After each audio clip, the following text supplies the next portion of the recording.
back Back again. back. Tell your friends. Tell them.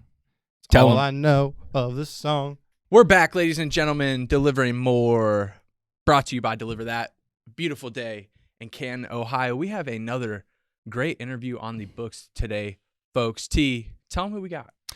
He's kind of famous in the delivery industry. We have some call him UDM, some call him UDM, some call him the ultimate delivery man. But either Facts. way, he is the ultimate delivery man. Very humble guy with a lot of experience, has his own YouTube channel, reviews a lot of different delivery companies, and gives some of the greatest tips and tricks out there. Yeah, I would agree with all that. So, yeah, he is our first, Deliver That's first, we'll say, influencer partnership, I guess would be the best way to refer to it. So if you do check out his channel over the past few months, probably 2 or 3 months, he's been putting up some Deliver That specific content, has previously done things for Uber, DoorDash, Grubhub, pretty much any and every platform out there that you could possibly find. But yeah, I mean, like you said, T, he's got years and years and years of experience. So much information that he's giving out to people. We get into it. He's got his own Discord channels with multiple cities. He's got the YouTube channel, like you said, just over 10,000 subscribers on that bad boy. So a great guy. If you are a delivery driver and in the gig economy and the gig industry, this would probably be a good one to listen to. I think really get a feel for and a framework on what it takes to be successful in this industry. Yeah, and he still currently drives for Deliver That. And he also is Miami, Florida, right in that area? Yep, yeah, right in Miami, Fort Lauderdale. Yep. All right, yeah. Well, cool. Let's get into the interview. Let's get to it. Let's get to UDM. We are back on another beautiful Friday. We're back with another guest on the DeliveringMore platform. We have YouTube influencer, gig driver. How would you refer to yourself? We have UDM joining us today. What would you call yourself?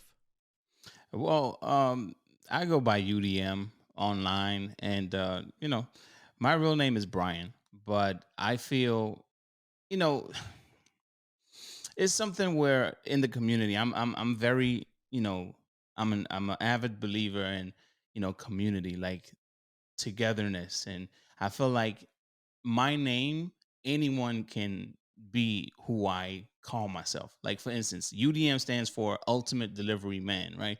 Okay, I didn't well, know obviously, that. if you're a woman, you're going to call yourself UDW, right? But Ultimate Delivery Man does not only mean that I'm the best delivery driver out there. No, it's just the challenges I faced as a father, the challenges I faced while out on the road delivering, even down to how many bags I carry just to get it to the customer, or dealing with some really intense situations as a driver, makes me ultimate. So anyone can be ultimate. You're a UDM, I'm a UDM, and many other men out there are UDM, and women are obviously UDWs. So yeah, I was a UDM pre-Deliver That. I was a hardcore driver when I was coming back for school for a solid year. I was grinding. I was probably taking 3 to 4 deliveries a day through Deliver That when I first came back from school. So I was definitely a UDM at a time in my life, I would say, no doubt about it. Yeah, that's cool, man. That's good to hear. Yeah. Now I'm at that point. Pre-delivery, before UDM, and this, I don't want to know if you call it like an identity. Like you said, it's a community thing, so it's not necessarily just referring to you. But pre-UDM, pre-YouTube, and all that good stuff. What'd you do in your life? Previous jobs, previous school history. What was UDM pre-UDM? Okay. Well, just to kind of go down the timeline really quick, I did not keep a job when I first graduated. I did not keep a job for a very long time because I was trying to find myself. I was trying to find what I wanted to do. Yeah. I did have the opportunity to go to a university through a band or music scholarship, but at the time, we were going through a lot of personal things at home, so I decided to stay home and help mom. So my first job, I worked in retail at Marshall's. I only did that for 1 month. I was in the shoe department, and just seeing how many times I fixed the shoes, and then customers come in and they just messed up the shoes, and I gotta go right back and fix. I said, I can't do this long. Man, I'm a culprit. And then right after that, I got a job at BJ's. I believe it's the store, not the restaurant, but Yeah, the wholesale BJ's, store. Yeah. the wholesale store. I Right. worked overnight. I did that job for about 7 months, working overnight, just restocking the shelves, moving the pallets, and pushing in the new pallets that was dropped by the person dropping them on the aisle. And then from there, I went to do UPS because I was just trying, like I said, I was trying to find myself. I was trying to find something that I love to do while making a decent amount of money. It wasn't about how much I'm making. It was about trying to find something that I love to For do, sure. right? Obviously, retail wasn't it. Then I got to BJ's overnight stock. I was always tired. Then being a Mhm. young man, I'm like, man, I'm missing out on life. Yeah. Yeah. Yeah. I can't be working overnight because I sleep all day. Then I go over to UPS. I'm up at 2 a.m., 3 a.m., unloading, unloading the trailers. And I was a guy that liked to move fast. I like to get the job done. It's early in the morning. I want to be done. But when you finish early, that's the amount of hours that you get paid for. So my moment where I said, you know what, I can't do this anymore was when I got paid for 19 hours for the week. And Dang. that was because I was the one that was just moving too fast. People were saying, hey, slow down, man, slow down. They knew the system. They were trying to work, they were Yeah, trying they're to trying milk to the get paid cow. as much But as I was possible. like, nah, I want to get out of here. So from Mhm. there, I ended up in a group home setting, working with, the youth that have like, mental or behavioral issues. And I did that for a while, and I realized this was my passion at some point in my life, where I always wanted a younger brother, but I never had that opportunity. So, since me being the youngest of two children, I said, all right, this is my opportunity to try to guide the youth. And at that time, it was boys, try to guide them as much as I can to, even with their disorders, however they were labeled, whatever it was. I said, I'm gonna try my best to help them through it, and create these interventions and have these meetings, and try to make them feel as normal as possible as well. So I did that for about maybe almost 2 years. Then I moved over to the school system. I worked in the school system in the same type of behavioral setting. And I did that for about 11 years. But it really hit me where when my first son, he's 7 now, but when my first son was about to be born and I was only making $700 every 2 weeks, at that point, I'm like, the love that I have for this field is not paying me enough to take care of my own. you Right. know, Right. I need to find something, and I need time to watch him, grow, spend time with him, raise him. And I need money to make sure he eats and he grows into a healthy young man. And I'm like, $700 every 2 weeks is not cutting it. And then when he was born, I put him on my insurance. This was the moment where I said, this is not going to work because his insurance was 400. It started at 400 a month. Then it jumped to 700 a month. And that's what they don't tell you about having kids. Like, oh, the insurance is going to be crazy when they're infants, and and they don't tell you all this stuff. But long story short, I I worked in different jobs. I learned a lot along the way. I had a lot of guidance from older people and just telling me, hey, you need to find this type of job, that type of job, look for these types of benefits. And I could not find that at the time. And then seeing that I had a newborn son and I needed to find a way to make enough time for myself and for me to make enough money, I started to go into the gig app life. I started to search. I saw opportunities. I said, hey, okay, it says up to $20 an hour. I signed up because I was ready. It was Right. a Lyft sign up. And when I got there, I had a small dent on the top of my car, and they told me I would have to go take it to the body shop in order to start working. And I was like, what? No, I got to go spend all this money just to start working on your plan. No, not happening. So I went back home. I did another search. I came across Postmates. I came across Uber Eats. And I tried Postmates. That only lasted like a week. But then Uber Eats became the one. I was making a lot of money on Uber Eats, more money than I ever made in my entire life since high school. And that was it for me. When I saw I made $400 in 24 hours, it was over 3 days, but the total time was 24 hours. I said, I am in the wrong profession. I'm Yeah, doing the for wrong sure. thing. So, long story even shorter, when I got into the delivery of food, I said, there's a lot of money here. I spoke with my wife. I spoke with my mom. I spoke with everybody. I said, hey, listen, I know some people might not agree with my next decision, but I feel this next one is the best one for me. You might not agree, but that's not going to change my mind. And I've been full time ever since.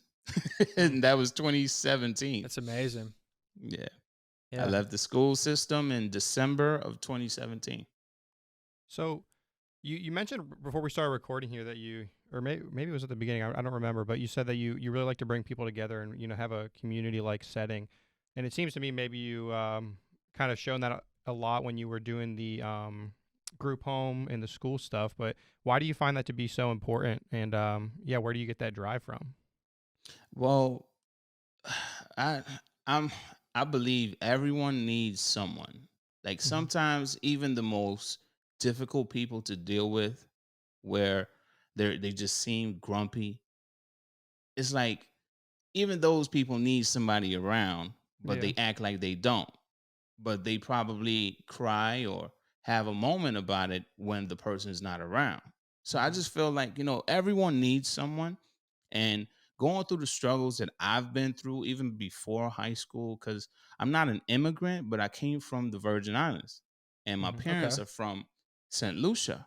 So them coming over to America, I'm coming with them. I'm trying to learn, and there's some struggles. And seeing the opportunities out here where I know there's so much opportunity because I've read a lot, I've watched a lot. My wife calls me a nerd all the time, right? I'm the guy that will, instead of watching my favorite basketball team play, I would rather watch the History Channel and learn about something, Mm-hmm. whatever it is. And my oldest son, he has a love for dinosaurs. So the thing is, it's just I feel everyone needs someone, Mm-hmm. right? And what's a community? A community to me, it starts with one person, but as soon as it's two or more, then it turns into okay, we've built something here and we all are very similar. And even if we have different personalities, we're very similar. So it's very important to me to not let people that don't have the information that I have go astray. Mm-hmm. I want to put it out there to the world. Hey, I made $400 in 24 hours. Why are you working this job and you busting your tail when you can make so much more over here? Yeah. Look at this opportunity. I know what that feels like working over there and just not making enough. So come on over here. The Mm-hmm. money's over here. And the more the more people I get over here, the better I feel. So that's why community is for me, and that's why I feel like it's important to me because I it's like I carry the weight of the world on my shoulders sometimes. Even when drivers are like out here doing the craziest things, I'm like, why would you do that? I'm not just gonna put them in a box and say, oh, you're stupid. Or no, no, no, no, no. I'm the guy that would pull them to the side. I'm the big brother. Hey, listen, don't do that. That's only gonna make things worse for you and for me and everybody else. You Mm-hmm. know, and that's why it's important to me. Even if somebody else might not want to take the lead, or some have came up after me and tried to do the same that I'm doing, that I've done. And I'm like, okay, well, I'm glad that I was able to inspire you or many others to do the same and build this community even bigger than it is. So yeah. I mean, you've built. I mean, realistically, in that community is what you got 20K plus on YouTube as far as subscribers at this point. We're talking. I mean, I know you have an entire Discord channel you're talking to as well for your UDM community. So I mean, the community you've built yourself is almost outlandish at this point. How many cities are you actually communicating with drivers in every single day? Well, I just wanted to first make a correction. I do not have 20,000 subscribers. I'm currently at 11,000 subscribers. Oh, my fault. I thought it was 20 for some reason. No, there's many other channels, and all of us are part. All of us are in contact. Even if one over here has 20,000, one has 11,000, one has 3,000, we're all in communication, delivering that information to the community. So whoever video gets out first is still for the same community. Mm-hmm. So uh well, I corrected you there, but I kind of lost the question. What was the question again? I was just saying, so you're talking about the community and on a grander scale. I know, obviously, you were just in, I believe, Texas a few weeks ago, or Atlanta. I was. And I believe you have Discord channels with like people in multiple cities across the United States. So, how many cities are you touching? How many individuals do you think you're actually communicating with on a daily basis? Well, on a daily basis, my top 5 cities are New York City, Miami, or I should say my top 5 states, because cities, it'll go a little bit deeper, but Right. top 5 states would be like New York, Florida, Texas, California, and Georgia. Nice. Those are my top 5 states. But as far as cities goes, I'm a little bit of everywhere. I'm talking about like even down to Hawaii. Mm-hmm. It's like I'm everywhere. Uh, there's I'm surprised sometimes by the calls that I receive from drivers in certain locations, and I'm like, wait, is this long distance? They're like, no. Okay, all right, cool.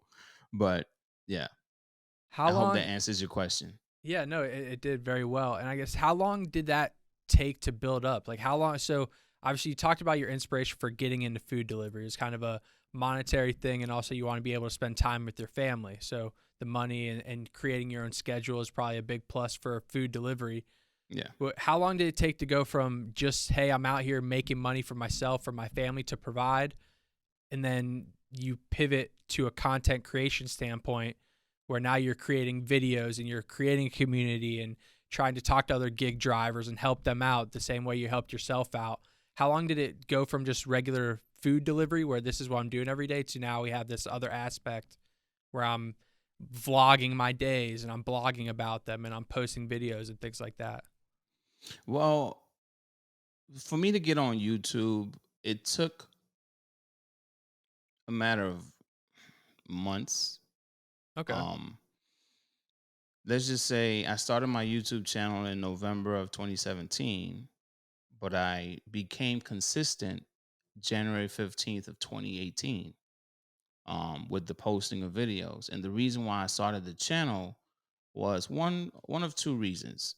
Most of us start a channel because we see an opportunity to, grow a channel, make some money on YouTube, right? But I, as a consumer, at the time I was looking for help on trying to figure out how these apps work, how to make money with them. What's the strategies? Give me some tips.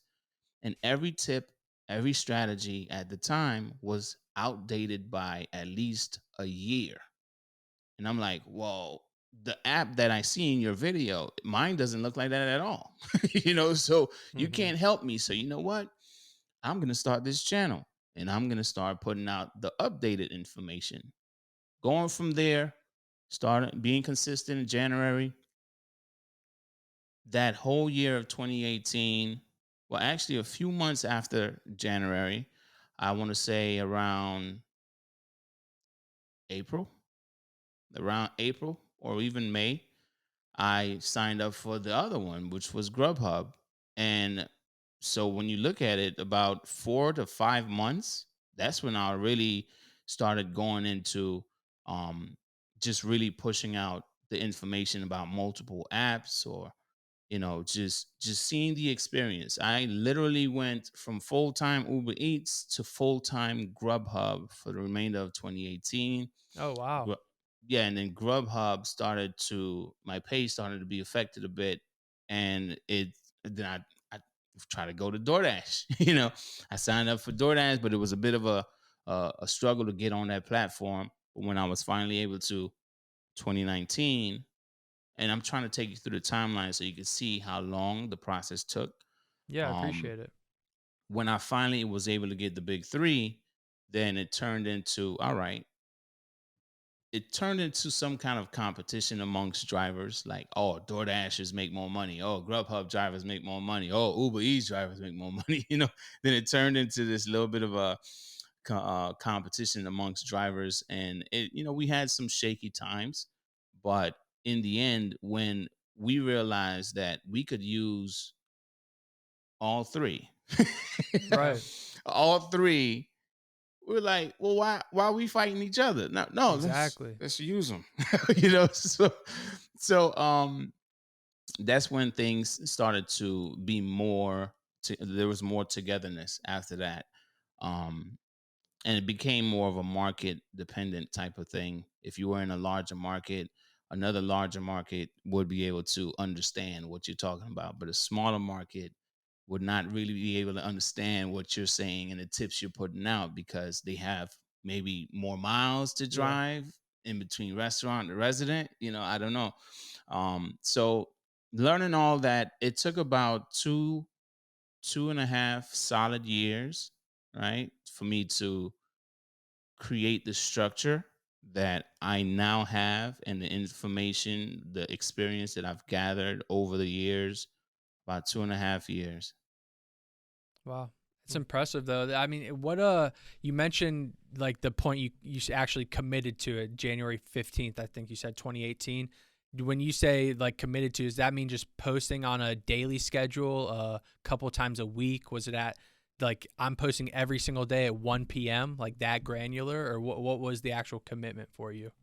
Well, the commitment was more of well, okay, going into YouTube, I watched other YouTubers. I watched the more popular ones, and I'm like, they're doing daily vlogs, and I'm Right. like, oh, so daily, I got to do daily. Oh, Yeah. Got to geez, do all right. live, like I everything. got I got to grind it out, right? Okay, Mm-hmm. no problem. All right, so I started to pump out daily, at least one video a day, right? With the Uber Eats content, and it continued with the Grubhub content. And at some point, I realized that this was just a lot. But then I was introduced to live streaming, and then Right. with the live streaming, all I had to do was just push a button and just go live. So I'm like, oh, this is 10 times easier than all this editing. Yeah. So then it turned into it went from one video a day, so that's 7 videos a week, to 16 videos a week. And 16 coming from one live stream in the morning, one edited video in the afternoon after lunch, and then one live stream at night at 10 p.m. Wow. And that was Monday through Friday. That's And then unbelievable. Saturday, I had one live stream at night. So I'm like 15 during the week and then one on the weekend. And I took Sundays off. I said, wow. But I didn't know how much I was doing until, like, people in the chat, they were saying things like, man, you're not tired? That's a lot of videos, man. What are you Mm-hmm. doing? What are you doing? And I'm like, I'm good. I'm good. What are you talking about? And then all of a sudden, one day I came home and I passed out. I was supposed to do a live stream. Some people that were looking for me, they were trying to figure out, where's UDM? Oh my gosh, I hope he's all right. And they almost sent out a search team for me, but I was just so tired that I just passed out. And that's when it hit me. I had to cut it down. I had to Yeah. cut it down a Jeez. lot. Yeah. Do you think that like that grind in the beginning though helped you build a platform? Like you to put out all those videos every single day. Do you think doing that in the beginning was a good idea to build your platform? I I want to say yes and no. The reason why I say yes is because I had this marketing type of mentality where I'm like, I am new, I'm small, I don't have much experience on this platform. So I need to pump out as many videos as possible to beat everybody else that's doing this. you know?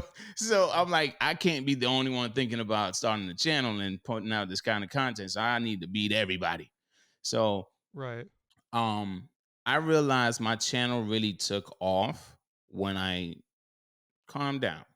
When it was cool. It was the same people that were coming into the live streams, same people in the comment sections, but it really took off when I was giving each video a chance to circulate, you Right. know?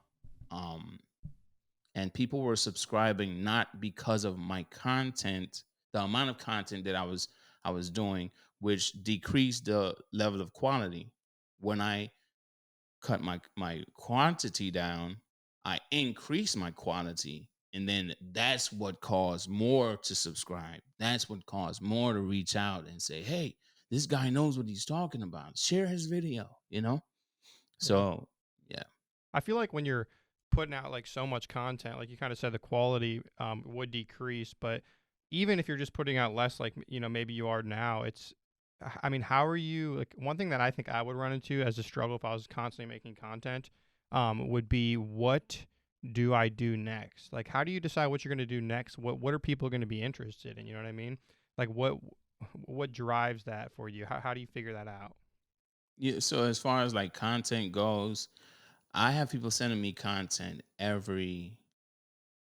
want to say every day, right? Mm-hmm. There's people that's telling me what's going on in their markets, people that's telling me, hey, or I have my own experiences, excuse me, when I go out Mm-hmm. and I work for myself. Or while I'm out there, I could just be going to the gas station and I might see an Uber Eats driver doing something. I'm always collecting information all day long. Gotcha. So when it comes down to creating content, I do not like too much repetitiveness. Mm-hmm. So I always look for something where I can either entertain you, I can teach you, or I can show you what the process is like to try to change your mind or change your view of something.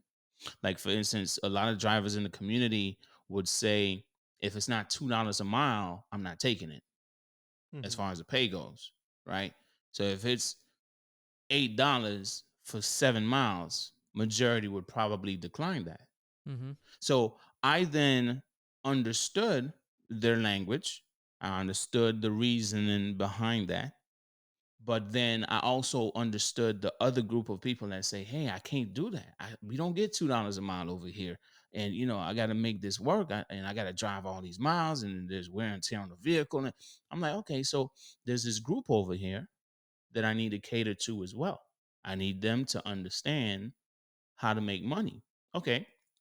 So then I came with the trash to gold concept.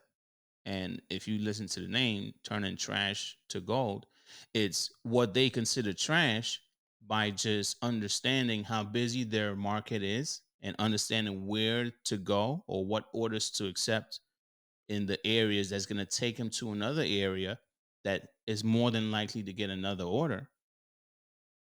Then I took that approach. That's a new style of content. That's Yeah. now me telling them, hey, turn trash to gold. Let me show you how I turn trash to gold. I started here. I took an order, $10 going 9 miles, which you would typically decline. Okay. But let me tell you, when I got up here, I got another order that was taking me back down to where I started from. So the miles you thought that it was going to be dead miles, it actually paid for the round trip. So Yeah. that's where I really go into like creating content, but then there's also stories I want to tell from my experiences, from other drivers' experiences. Um, it's not just a typical thing like say you're doing the same thing in every video every day. Nah. It's like I want to create content to help people to push information out there, which is why I started talking about other apps. Other apps that are outside of the big three. There's tons of apps out here, and So people many. looked at me like I'm gonna have a lot of apps. I'm the hustler. I'm the one that helps a lot of drivers out here. Now, a lot of people come to me when they need me, but when they don't need me, they're out there getting their money. And that's what motivates me to keep going because I'm teaching people how to make money and they're going to get it for themselves. And they don't need me anymore until they need me. And then there's the news of new releases, new updates, and all of that is content. All of it is content. And I just say, all right, when's the last time I spoke about this? Oh, you never spoke about it? All right, that's new content. Yeah, and that's just it. I know that was a bit long of an answer. I'm long-winded, I've been told, but I try to be as detailed as possible with my response. Well, yeah, I also don't think, what you do on a day-to-day basis is going to be simple. It's not going to be like, oh, I just do this, that's it. There's going to be a explanation for, how you come Yeah. up with all this content. So. For sure. Yeah. I think what garners a lot of viewership is always providing different viewpoints. So, like you said, you have people who experience this every single day, and this is how they always go about it. When you're able to take that same scenario and flip the viewpoint and be like, well, have you ever looked at it like this, is always going to, I think, garner a lot more viewership and a lot more conversation about it. It doesn't matter if it's right or wrong. There's always different ways to do things. And if we can provide different ways to make money on a different platform, it's always going to be worthwhile conversation. Yeah, I mean, changing people's agree. perspective is really turning trash to gold because they don't have to do anything but look at it another way, like you were saying. Like that's Right. gold. Yeah, I totally agree. And the thing is, coming into the gig economy, the gig app life, it was like, there were everyone had their favorites. Everyone had their favorites. And like I said, the community was divided because they couldn't understand the other one. When Mhm. they focused on this one was doing enough for them. So they didn't need to focus on anything else. But the fact that they were doing the one that another person or another driver might hate, that driver Yeah. would then come over here and start trouble. And then there would be a back and forth and division and all that. But like I said earlier, once they realized that we could use all three, just turn on all three. We don't have to take multiple on the same run. We could just take one at a time, but just having access to all three. When the community figured that part out, that's when all the division really died out. Now Right. it's more about the offers that someone is taking versus, well, is it profitable or is it not? And if the Mhm. viewer or if the person that is sharing the information feels like it was profitable to them, but the other person is saying, nah, that was not profitable at all, then that's where the division is. But everyone is entitled to their own opinion. And I then started pushing, this is your business. If you see this as profitable, this right here, this decision you just made is your independent decision. So I have no right to tell you what I just saw is not profitable. As long as it's profitable to you, then that's all that matters. It's an independent contractor. You are independent. And that's another form of content. And I started pushing that out. I think for me, I mean, you've kind of already answered this question, which was, what's your opinion on like multi-apping versus working a singular platform? I think we've all kind of made it pretty apparent multi-apping is probably the way to go. And I've always felt very similar. And I think, I don't know, have you had the opinion or the experience on other platforms that it may make it feel like they only want you to be on their platform? Yeah, Like, I've had that experience. But at the same time, there was a point where I want to say maybe about 2019. And some current drivers still feel that way. Oh, they don't want you on many apps. They don't want you on multiple apps. But technically, technically speaking, who are they? I'm not their Yeah, it doesn't really employee. matter what they say. They're not my employer. I have the right to turn on whatever I want to turn on. Right. You know, so if I'm not their employee, they might try to do whatever they can to stop or prevent the excessive amounts of, like, say, delays when drivers are taking extreme risks, when they have multiple orders going in opposite directions. you know um it's, as far as multi-apping or multi-apping goes, is just your right to turn on many apps, as many as you want to. But it's up to you if you want to run the risk of a possible deactivation by breaching the contract you sign. For Like, sure. if you agree that you're going to deliver in a timely manner, but you're going to do whatever you want to on the road and not keep up with your end of it, then you're just risking it. For Yeah. sure. And A lot of people yeah. don't understand that. Yeah, I would say that as well. I just find it interesting, and you're just expressing the opinion that you think, like as a community, when everyone found out you could access all of the apps, it makes everything much better as an entire community. And I feel the same from a platform perspective. Like there should be no reason for DoorDash to want every single delivery driver. There should be no reason for Pizza Hut to want their drivers to only work for Pizza Hut. Like if you're a delivery driver, why wouldn't you have access to every single platform that's out there? And if you're an independent contractor, it's your duty to make your schedule work for you and make those platforms work for you. So Right. I think that, I don't know, I'm of the same opinion. So I just think that's fairly interesting to have a little discussion about. Yeah, I agree. I wanted to ask you, maybe it's a little bit more of a personal question, but one thing that always drove me crazy when I was working with the drivers out in the field, was the sort of, we do catering here at Deliver That, as you know, so we're taking a lot of pretty big orders.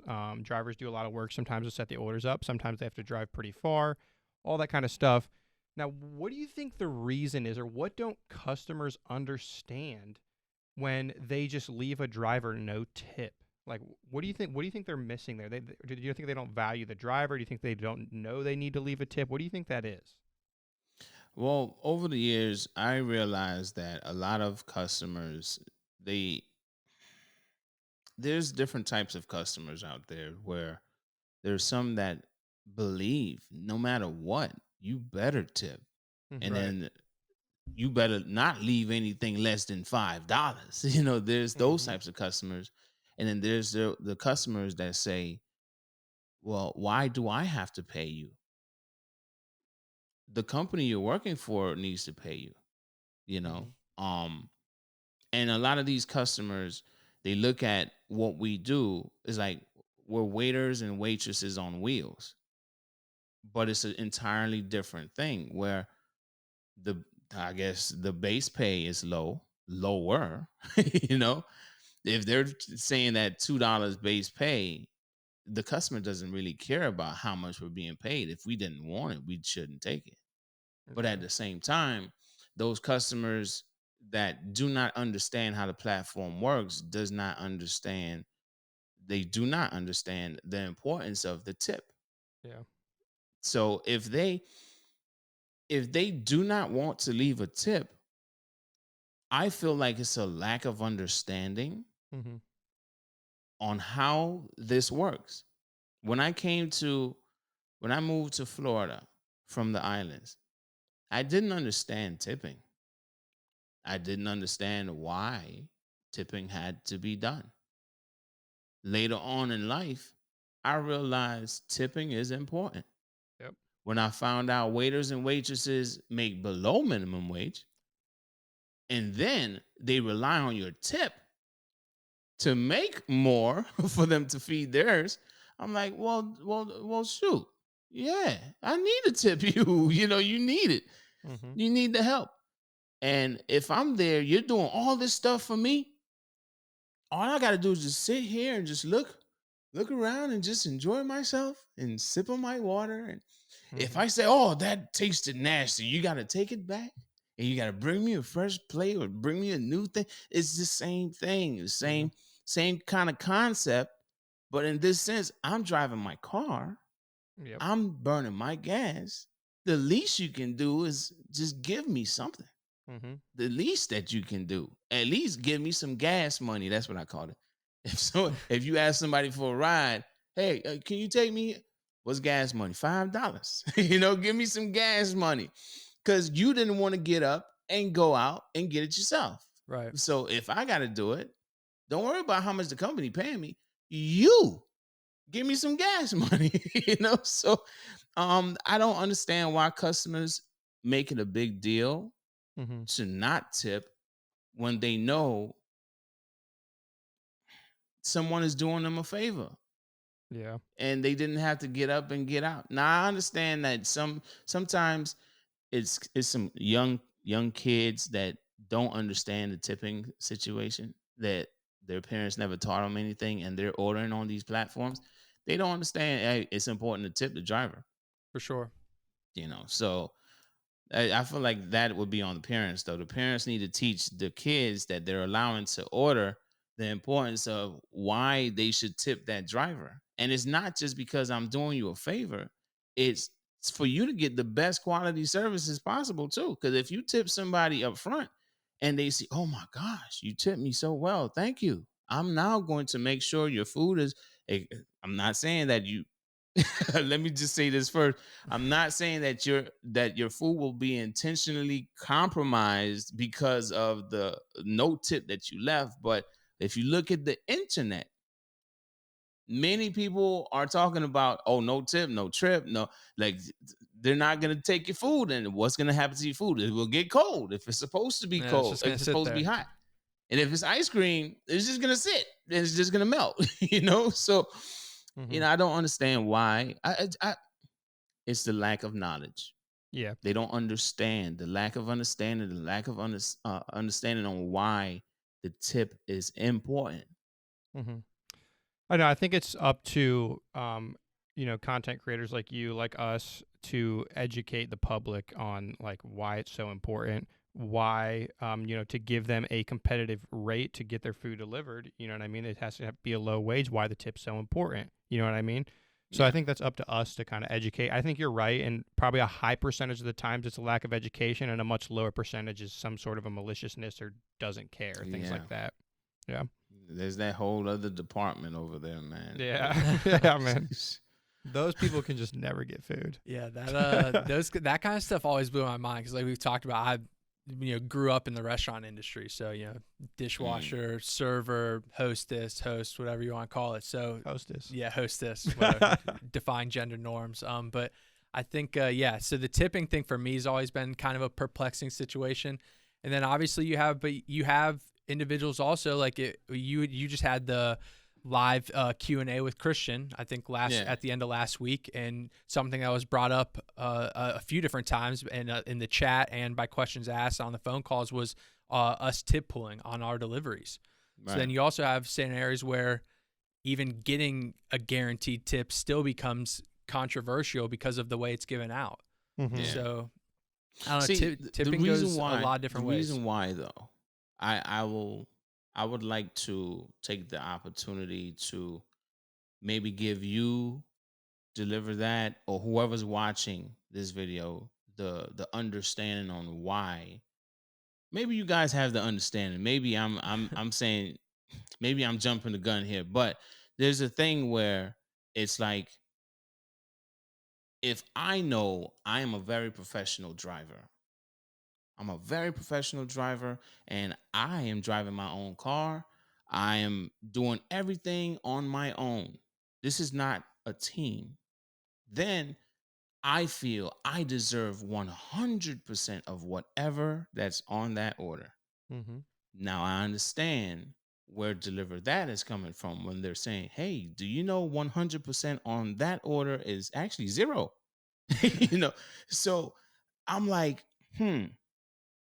there's this middle ground where I understand where drivers are frustrated, where they feel like they have to share a tip When they're professional, they try to be the best driver out there, and then there's other drivers out here that are just doing the worst, Mhm. and they have to now share because if it's two drivers on the same order, those same drivers will feel better with tip pooling amongst those two drivers, right? True. Right. But with the entire driver uh, team on Deliver That, and this driver one doesn't know driver two, and everyone is doing their part, that's where drivers are extremely frustrated because they're like, man, I do an awesome job when Yeah. I'm out here, and I need all that money. you know so I get it, but I'm also a giving person, so I'm willing to share with everyone. Mhm. Even if I can, I say, if I can make the money I need to make, then I don't care how much the tip was. I don't care how much the tip was. If I can make what I need to make, if I can't make what I need to make, then I'm like, well, shoot, well, this is not worth it to me. Right. But that's pretty much it. The driver just wants 100%, not necessarily because of how much it is. It's just because if I'm not on a driver team, why should I need to share For sure. with someone I don't know? And Yeah. are they doing the same quality of work that I'm doing? Yeah. I hear Maybe that. they're Yeah. not. Are they Maybe they wearing the are. DT Yeah. gear? Are they setting up the food? All that stuff. Yeah. Do I they care? I understand that perspective, and especially feeling like you want to be paid for the effort you're putting in. So like there's also the discussion of, why if I take a $250 easy cater delivery and then I take a $800 one the same day, I'm getting the same tip. So I also understand that perspective too, where it's like if this is a larger order and I have to go up 3 or 4 flights of stairs, but I'm getting paid for someone who just took a $150 order and dropped it off at the front door. Yeah, I understand that perspective as well, where it doesn't make a lot of sense sometimes. And like you said, you want to at least be paid what you need to make for the effort you're putting in. So Yeah, and also Yeah. you don't want But to be like encouraging the customers who don't tip to still get their food delivered always. You know what I mean? That's one negative to it yeah, as well. They're not tipping and they're still getting their food delivered the same because we're still paying a tip. You know what I mean? right. Yeah, and there's that side of it as well. But I truly believe the core reason behind the whole structure of the tip pool is by drivers for drivers. It's just it's to help the drivers. Let's not worry about the customers. Let's not worry about everybody else. This the Mm-hmm. drivers, right? Yep. If you want 100% of the tip, I don't want you to get zero. I don't want you to get zero. At least get this $18 right here, or this $17 right here, or whatever it is, right? I want you to get something for the Yeah. work that you put in today. And it I've seen the lowest order I've seen on Deliver That, I think it was about $30. And I'm like, what is $30 worth of food? That's literally maybe like, I don't know, 2 plates. yeah, a couple You hamburgers. just gotta put it up. And I'm like, if you have full control of what you choose, why complain about the amount of effort you're putting into something, when if you don't want to put in that much effort, choose the right one. Yeah, you know, Yeah. there's if that you side of it as like, well. I'm a person where I like the large orders. I have an SUV. I like the large orders. They have a higher base pay, and there's more opportunities there with a possible adjustment or For a sure. possible something additional. Yeah, So I'm incentive. like, okay, if these types exist over here, then maybe if I do more of these, I could probably make more. How much time is it going to take me to set up a $2,700 order? It depends on the restaurant. How much Mm-hmm. stuff am I picking up? If it's a lot of stuff, majority of the time the customers help. They tell me, "Oh, hey, no, let me get this bag. You go over there with that bag." They help me. Yeah. So I'm not doing $2,700 orders by myself and Mm-hmm. setting it all up by myself. It does not take much time at all. So the amount of effort that I've put forth, I feel like what I received in pay is well worth it. I did not damage my car. I didn't have let's just say I had a $3,000 order of alcohol on DoorDash, and my Wow. shocks went out on my car, and I had to replace them, which cost me hundreds of dollars. Hmm. So the $42 I received, it wasn't worth it for Yeah, the it three doesn't do it. thousand dollars worth of alcohol I just delivered. That You would know break my shocks too. exactly. $3,000 worth of alcohol. so that's how I look at things. If you have full control of what you choose, don't complain about what you choose. If you decided to take an order that's 40 miles away to the pickup, why are you accepting that? Why did you choose that one? You have full control of what you choose. So that's why I'm like, you know what? I'm on the fence. As far as I understand why drivers feel how they feel about tip pooling, but I love the tip pool because of how I know the experience that I've had out here. As a Hmm. regular driver, receiving 1 cent as a tip, receiving a bag of quarters, or receiving something that is just not the normal. You Hmm. know, it's like I'd rather you give me zero Yeah, than than a one dollar. cent. What Yeah. is that? Yeah, it's just an There's drivers insult. that get really insulted, and they actually give the person back in hand to hand what they gave them in the app. So it gets crazy. Yeah, that's wild. That's unbelievable. I think, yeah, man. I don't know. We can wrap it up. I got a couple last questions. I know you've seen them Sure. already, but going back to the multi apps, obviously you got the experience on all of them. I believe the big guys. You got Uber Eats, DoorDash, Grubhub. Now Deliver That as of late.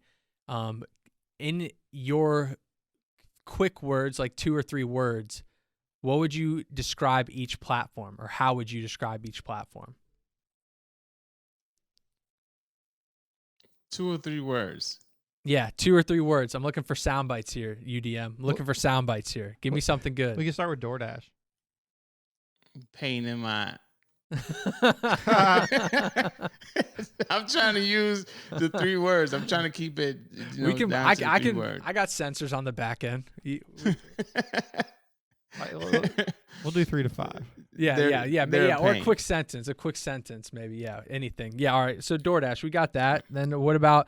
You said you did Grubhub for a full what? So it's been like 8 months. You said. So About 8 for to the 10 rest of that months, year. yeah. So how was that? How would you describe Grubhub? I love Grubhub. I just don't like their scheduling. I don't Mhm. like their rules. Meaning, if they're gonna, I try to keep it a quick sentence, but if they're gonna give you an hourly guarantee, somehow they use it against you when it doesn't work in their favor. So I don't like that. And then they put you on a block restriction or something where you can't get on the schedule to receive priority on orders. What So about if Amazon buys them from Just Eat? How do you think Amazon would make that delivery platform better? I do. yeah, most definitely. I know Amazon is known for their logistics, and Grubhub is suffering severely in that department. Um, so yeah, I do believe if Amazon, increases it to about 15%, they would definitely make the Grubhub logistics portion of it 10 times better. Oh yeah, yeah. I'd agree with And that. Amazon Flex pays pretty decently. Got 2 more. All right, 2 more. Uber Eats. Uber Eats, I've always loved Uber Eats. It's just more about the pay. Mhm. I always end up when I order Uber Eats, because you can tip the driver after they deliver if you want to tip them more. So I'll Mhm. order Uber Eats. I'll put a tip on there, so it's a fair order, and I get the food, and then working at Deliver That, man, like I just got to tip my driver as well. So after they leave, I just always send them like an extra $5, and they're always like, thanks, Yeah. That's yeah. I'm the same. I do the same because I don't have Uber, but I have Lyft, and Lyft you tip after the interaction, like after you get dropped off. I do the same. I always like tip them. I always like wondering if like after they get my tip, they like give a little like Tiger Woods like fist bump in the car, like Yeah. all right, that ride was worth it. That was worth it. Yeah. Yeah, that's usually how it is. Mm-hmm. Especially if, like, there's also the bragging rights. I just wanted to put that out there with everything that goes out, like amongst the drivers. It's like, there's bragging rights as well. I didn't want to leave that one out. Some drivers, they get a $200 tip, a $500 tip, and the first thing they doing is say, "Hey, hey, look at what I got. I make more money than you and stuff like that. But eventually that goes downhill. Yeah, and I would say I feel like anyone who does that though is probably like they're the same people that they have like a store's 10 minutes late on delivery, they throw a hissy fit and like blow up and try to like tear that brand down for like one bad delivery. It's like, all right, like sometimes you gotta be middle of the road and like even keel. You don't gotta be both ends of the spectrum at all times. We had this guy one time, Brian, that just started on our platform in Dallas. I think it was maybe his second day, and we all of a sudden got a huge, three huge orders from the same restaurant at different times of the day. I'm talking like $5,000, $6,000, $7,000 a piece, right? Woo. This guy on his second day on our platform makes like over $2,000 just in one day, and I'm like, hey man, that's not how it always works. Okay, that's not every day. Good old Scott. Yep. Isn't that crazy? Wow. Yeah. Yeah. The tips were huge. I mean, he probably delivered close to $20,000 worth of food with one other partner on each delivery. Of course. And they tipped very, very well. Like very well. Yeah. Yeah, that is awesome. Yeah. I was like, hey man, this is not a usual thing. Like this rarely happens, but congratulations. Yeah. But imagine as a regular driver, right? Imagine receiving, let's just not say $2,000, but let's just say with other catering offers out here, drivers are receiving a lot more, like say 10% of the order, right? They're receiving a lot more. This is another reason why they're struggling with the tipple. Yeah. Because they see a great opportunity over here. But on the flip side, I say, okay, I see you're making more on per order, but how many of those are you getting per week? I'm getting a lot more over here, but how many of those are you getting? Oh, you got one good day? Oh, I got 5 or 6 good days over here. So I just wanted to throw that in there. Yeah, usually everything averages out, I feel like, in the end. It depends where you're at, like market-wise. Like, a lot of our deliveries obviously have the tip pool, but not all of them. So if you're like in markets where we have a lot of partners directly, like those are 100% tip. So some markets are have more partners. They're better for getting the 100% gratuity. So it kind of varies based on where you live as well. Yeah, I had a driver this morning in St. Louis. Qdoba submitted 2 same-day deliveries. He went from having no deliveries, making $0 on our platform, to accepting 2 deliveries in 10 minutes out of the same store, and I think he got paid like $150 just in tips. I was like, St. Louis? Yeah. St. Louis. Unbelievable. Yeah. But yeah, that's true. It just depended on the market, especially on our platform. But speaking of our platform, let's close it out then. Deliver that. How's your time been on the platform, and how do you feel about us? We're not gonna take it. We're not gonna take it personal. We'll just cut it out. No, I'm just kidding. I mean, every platform, everyone that I come across, they, there's certain challenges here and there, but it's nothing too great that I'm now gonna say, no, I'm not doing this anymore. It's like, for instance, to give an example, I received notifications and I routed my day. But then 2 of those notifications were from restaurant partners.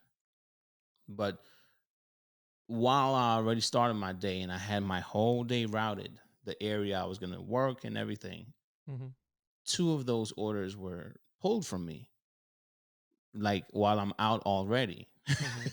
And the reasoning was because they specified in the notes, the customer specified they wanted a specific driver. Now, don't get me wrong. I understand. As a customer, I would want the same driver. But for me, it kind of messed up my day because I had my route. And now my route is messed up because the 2 orders were pulled from me. So am I going to be upset about that? I was disappointed because I had my route and I had to let another order go because it was just too far.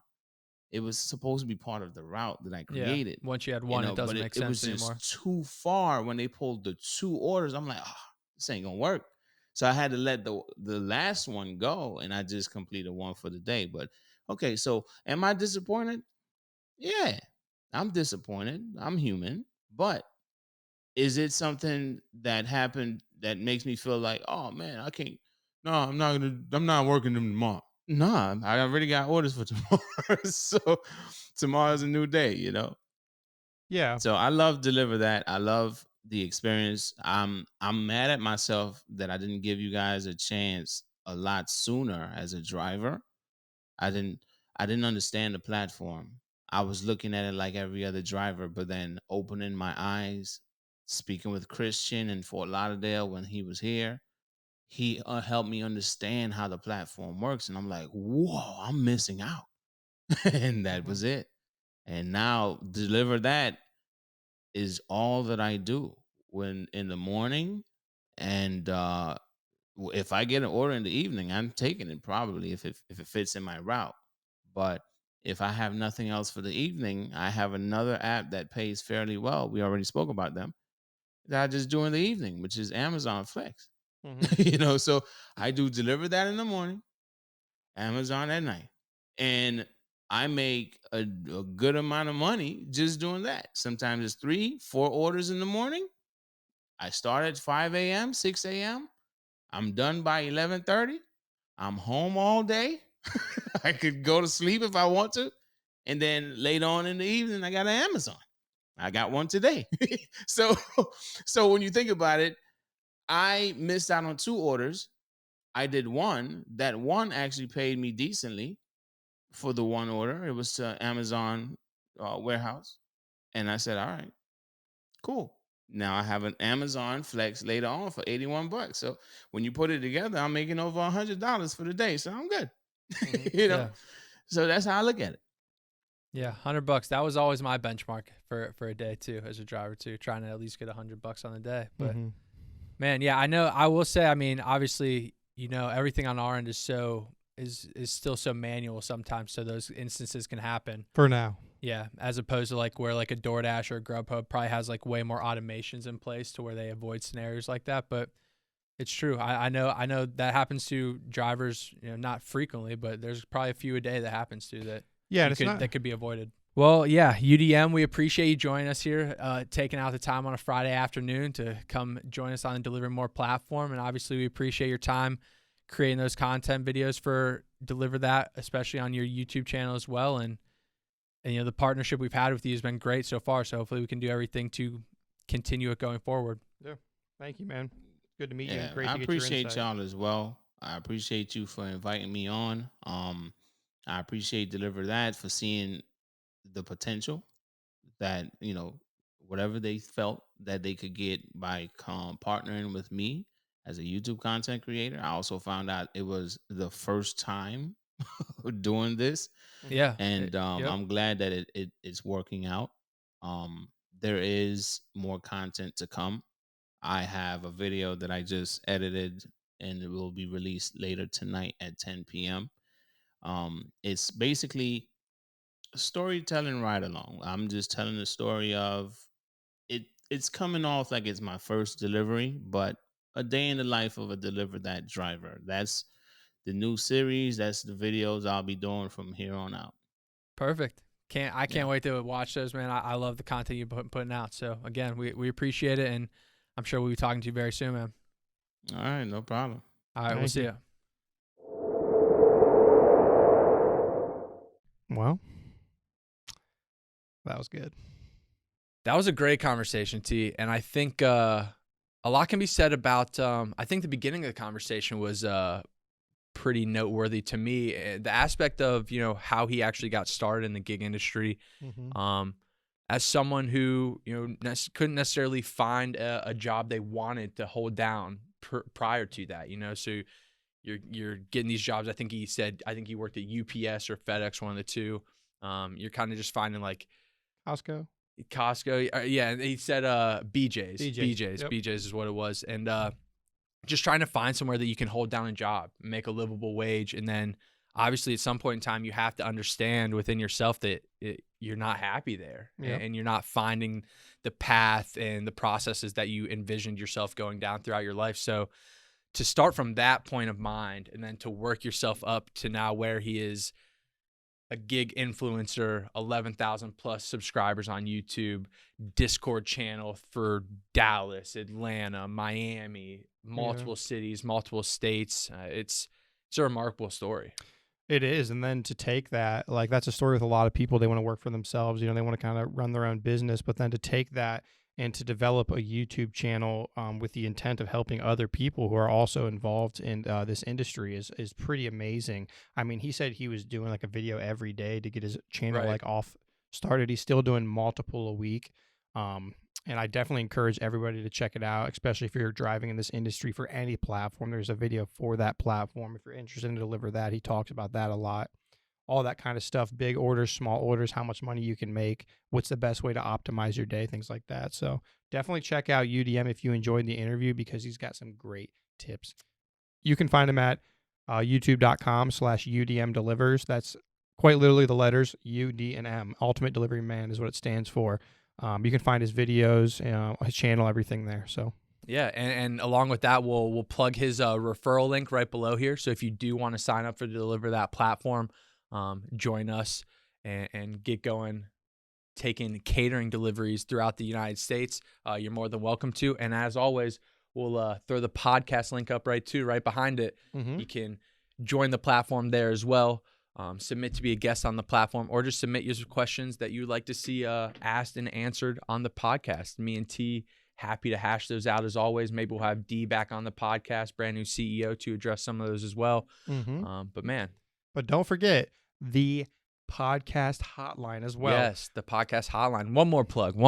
So we got the podcast hotline. We're really excited about this. We want to get some more calls. You can call in. You can ask us questions. You can tell us statements. Just be aware it might be played on the podcast. Always got to give that disclaimer. But the phone number for the podcast hotline is 330-299-5086. That is 330-299-5086. You'll be directed directly to the voicemail where you can leave a message, and we might play it on the podcast.